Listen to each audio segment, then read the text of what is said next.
I'm Jackson Pearce, and today I've been watching a video on repeat. It's that video where Sarah Palin tries to explain how bells figure into Paul Revere's Midnight Ride. So in case any of you were perhaps misinformed by Miss Palin, this video is about Paul Revere's Midnight Ride, without the bells. Now, most people, including myself, know the legendary poem about Paul Revere's ride much better than the actual historical account of the evening. In the poem, which was written by Henry Wadsworth Longfellow, Paul Revere tells his buddy to climb to the very top of the Old North Church and keep a lookout for the British, who are rumored to be attacking that evening. Paul tells the guy to hang one lantern if they attack by land and two if they attack by sea. Meanwhile, him and his other friends would be on the far side of the river and would be able to warn everybody about the impending attack. When the lookout hung two lanterns up, Paul Revere rode through town warning everybody that the British would be attacking by sea. Now, the poem is actually pretty historically accurate, it just leaves out a lot of the details. The main reason Paul Revere and his less well-known friend William Dawes were riding that night was so they could warn John Hancock of Giant Signature fame and Samuel Adams of Delicious Beer fame that the British had begun their march from Boston to Lexington. Because the British had big plans to get to Lexington and arrest John Hancock and Samuel Adams, then they were going to go to Concord and steal all the lovely weapons that the Patriots had stored up.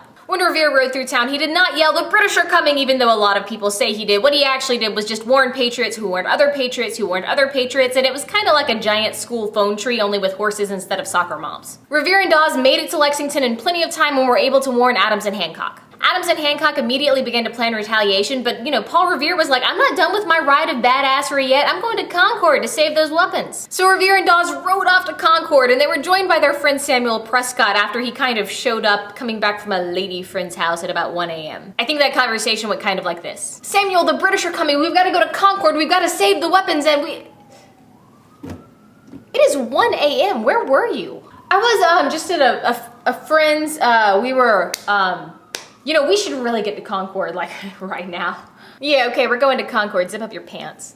Unfortunately, on their way to Concord, the three got stopped by a roadblock. Prescott jumped his horse over a wall and got away, and Dawes managed to escape even though he fell off his horse later, so he never really made it to Concord. But Revere, he was captured and held at gunpoint by the British troops. Until the next morning, when the British troops heard a loud noise and went to investigate, which left Paul Revere free to quite literally stand up and walk out. He walked through a cemetery and found the house where Samuel Adams and John Hancock were staying, making those British troops pretty much the worst prison guards ever. Seriously, I didn't even know that kind of thing happened outside of cartoons. Bang, we should go investigate.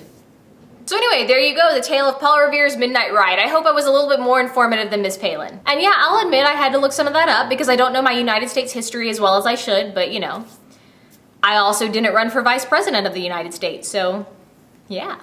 Alright, thanks for watching, and I'll see you guys later.